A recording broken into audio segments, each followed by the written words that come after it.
Hey, this is one class you don't want to cut. Networking 101.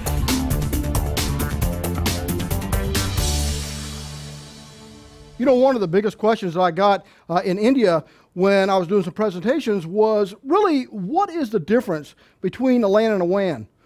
Now, from an engineering standpoint, you know, we can really break that down to a bunch of different ways, right? We can talk about frame relay, we can talk about MPLS, we can talk about just about any technology that would define these. But when it comes right down to it, if somebody really wanted to know, philosophically speaking, which is probably not the best area for me to cover, what is the real difference?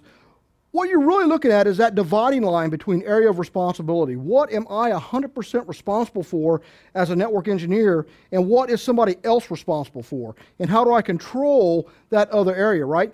So on the LAN side, I'm responsible for all my policy management, I'm responsible for QoS, I'm responsible for security, on and on and on. Reading the logs, making sure everything's good. That's my day-to-day is my LAN stuff. On my WAN side of the house, the other person, the provider, is actually responsible for that. And that's why it's really important to make sure that when I'm building out my WAN and picking the right provider, that I have a service level agreement in place so that we can define what those responsibilities are and what type of uptime they're going to guarantee me here.